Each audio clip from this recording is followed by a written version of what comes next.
Donc, on est sur les vecteurs.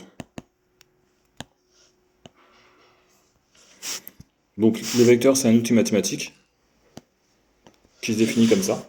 D'accord, on va l'appeler vecteur U. Et un vecteur, ça définit une direction,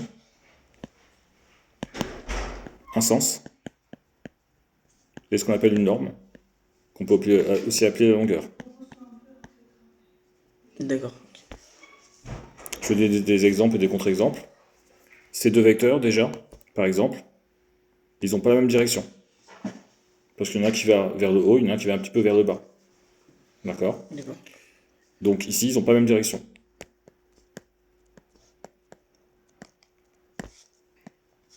Par contre, ils ont peut-être, si j'allonge un tout petit peu ici, ils ont la même longueur. La même norme. À peu près. Ces deux vecteurs, ils ont la même direction.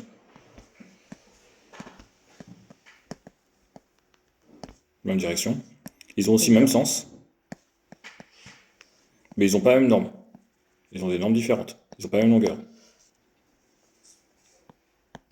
Ces deux vecteurs ont la même direction.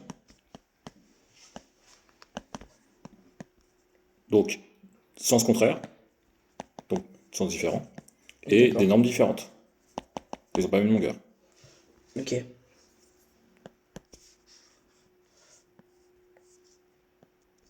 Ces deux vecteurs, ils sont identiques. Je vais l'appeler U et V. Tout est pareil. Ils ont la même direction. Ils ont le même sens. Ils ont la même norme. D'accord. Souvent, on définit un vecteur donc soit par une lettre, soit par deux lettres. On dit que c'est le vecteur AB. Le vecteur BA, c'est le même, mais dans l'autre sens. Donc ça veut dire que ces vecteurs, ils sont parallèles. Mais il y en a un qui va de A vers B, l'autre qui va de B vers A, il va dans le sens contraire. D'accord. On dit que ces vecteurs sont opposés. AB et BA sont opposés. Comme pour des nombres, d'accord, comme pour des nombres, si tu dis que 3 et moins 3 sont opposés, d'accord, ça veut dire que l'un est égal à l'autre, à la condition que tu mettes un moins entre les deux. 3, c'est égal à moins 3. Et bien, AB sera égal à BA, à condition que tu mettes un moins entre les deux, vu qu'ils sont opposés. D'accord. Le vecteur nul, c'est le point tout simplement.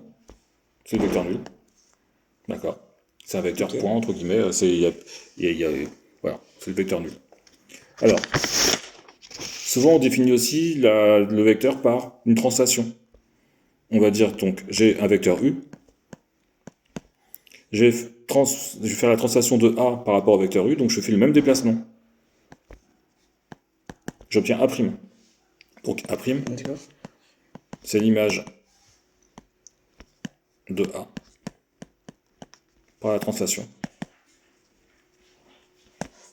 de vecteur U.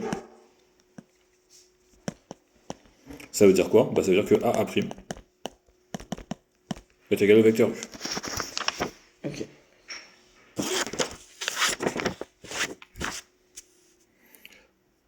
Ce qu'on aime bien dans les vecteurs, c'est les parallélogrammes. Je fais deux vecteurs égaux, je rejoins, et j'obtiens un parallélogramme. Donc, deux vecteurs égaux, AB, CD par exemple. Donc, si AB est égal à DC, attention, il ne faut pas se tromper, hein, c'est le vecteur AB, donc il est comme ça, le vecteur AB. Je vais le faire en rouge petit par-dessus. Et le vecteur DC.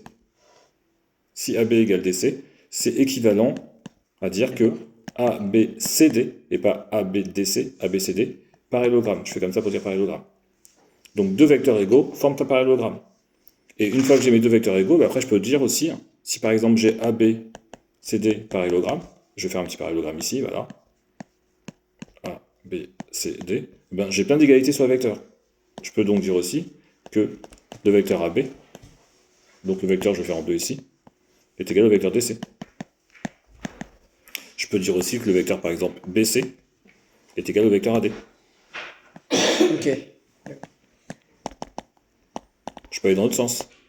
Je peux dire que le vecteur DA, dans ce sens-là, est égal au vecteur CB. etc., etc. Donc deux vecteurs égaux forment un parallélogramme. Après, qu'est-ce que je peux te rajouter? La relation de Chasles. Donc la relation de Chasles, c'est une relation sur les vecteurs. Donc on a, par exemple, AB plus BE qui est égal à AE. On va essayer d'expliquer pourquoi. J'ai A ici, j'ai B ici, donc là je viens de faire le vecteur AB. Et de B, je rajoute le vecteur BE. Au final, en termes de vecteurs, j'ai fait ce déplacement-là, et à la fin, eh ben, c'est comme si j'avais fait juste AE. Alors en termes de longueur, c'est pas identique. Mais en termes de déplacement de vecteurs, à la fin, je me retrouve, je suis parti de A et je suis arrivé à E. D'accord. Ça veut dire quoi? Si je le fais dans l'autre sens, cette formule-là, j'ai AE, et la relation de Chasles, elle me permet d'introduire la lettre que je veux. La lettre B par exemple, entre les deux. Ça fait AE, D'accord. ça fait AB, plus BE. D'accord? Entre A et E, D'accord. j'ai introduit la lettre B. La relation de Chasles, elle ne marchera que si tu as des plus. Ici et ici. D'accord? Si tu fais D'accord. AE moins EF, ça ne marchera pas. Par contre, ce que tu peux faire, si tu as un moins devant un vecteur, tu peux mettre un plus et tu changes l'ordre des lettres. Sauf que là, il n'y a plus la relation de Chasles, parce que le E, il n'est pas au milieu. D'accord, mais on peut mettre n'importe quelle lettre, par exemple à la place de B là au-dessus. Donc j'ai AE. Si je veux introduire la lettre C, j'introduis la lettre C. D'accord, ah, ok. C'est la relation de Chasles. Je reviens sur l'histoire de quand est-ce qu'on peut utiliser la relation de Chasles. Si tu as 2 AE plus EF, tu ne peux pas faire la relation de Chasles, puisque ici c'est 2 fois AE. D'accord? D'accord. Par contre, tu peux faire des choses. 2 fois AE, ça veut dire AE plus AE plus EF. Et là, tu peux faire la relation de Chasles avec ça. Ça fait AE plus, entre guillemets, c'est comme si je barrais ça, plus AF. Et après, je m'arrête ici. Je peux plus rien faire d'autre. D'accord. D'accord? Donc la relation de Chasles, tu peux aussi avoir 2 AE plus 2 EF. Je vais pouvoir factoriser le 2.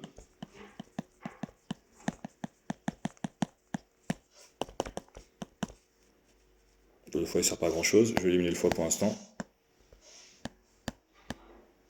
2 donc. Et AE plus EF, ça fait 2 AF. AF. Donc là, voilà, pour la relation de Chasles.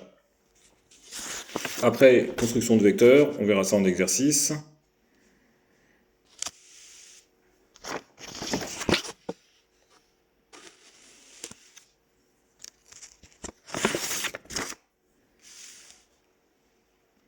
Voilà. Par exemple, si j'ai U qui est ici, qui est comme ça, le vecteur U. Le vecteur de U, c'est le même, mais 2 fois plus long. Une fois. 2 fois. Droit, bien sûr. Le vecteur moins 3U, là je pars d'un point, je fais une fois U dans l'autre sens, une deuxième fois U, une troisième fois U. Donc, je vais faire en bleu. Tout ça, point de départ, point d'arrivée, c'est le vecteur moins 3U. D'accord, ok.